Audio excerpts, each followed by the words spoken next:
Hello दोस्तों, नमस्कार। आज हम नए टॉपिक के साथ आप सभी के समक्ष उपस्थित हैं। जो टॉपिक है परिस्थितियाँ। तो परिस्थितियों से कैसे लड़ा जाए और कैसे आगे बढ़ा जाए, ये मेरा विषय होगा। तो परिस्थितियाँ, मैं मानती हूँ कि परिस्थितियाँ जीवन का एक अहम हिस्सा है।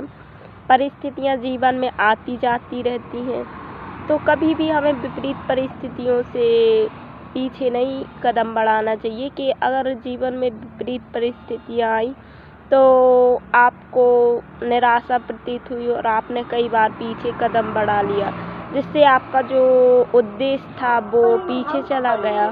तो ऐसा नहीं है कि परिस्थितियाँ किसी एक इंसान को बस आती हैं। परिस्थितियाँ तो हर इंसान की ज़िंदगी में आम बात है आना, कि विपरीत परिस्थितियाँ, कई प्रकार की परिस्थितियाँ ऐसी होती कि आती जाती रहती हैं, लेकिन हमें उससे कभी हार नहीं माननी चाहिए, और यही मेरा मानना है। और बाकी जितना आप परिस्थितियों से लड़ोगे ना, उतने निखरोगे, क्योंकि संघर्ष ही जीवन का उद्देश्य है। संघर्ष करते रहना ही जीवन का एक अहम हिस्सा है। तो संघर्ष करिए, परिस्थितियों से कभी हारिए मत, अपने आप को मजबूत बनाइए, परिस्थितियों से लड़िए, ऊंचे से ऊंचा मुकाम हासिल कीजिए, दुनिया को जानिए, देखिए, परखिए कि क्या है दुनिया।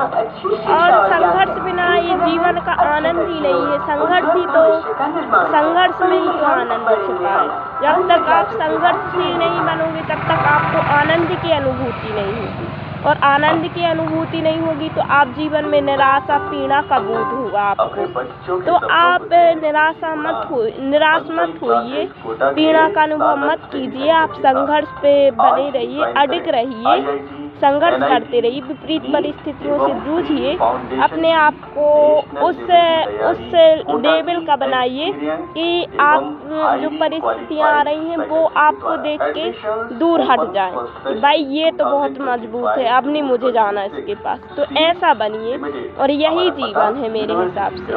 और बाकी दोस्तों, परिस्थितियाँ तो एक आम बात है और आनी भी चाहिए जीवन में, तभी इंसान परिस्थितियों के वशीभूत होकर अपने जीवन में कुछ सीख पाता है, कुछ प्राप्त कर पाता है। जिसके जीवन में परिस्थितियाँ नहीं हैं, वो इंसान केवल, उसका जो दायरा है वो संकुचित रहेगा, उसकी सोच संकुचित रहेगी। परिस्थितियाँ आने से इंसान संघर्ष करता, फिर जूझता, तो उसकी सोच का भी वो दायरा बढ़ता है। इसलिए परिस्थितियों से जूझना चाहिए। थैंक यू दोस्तों।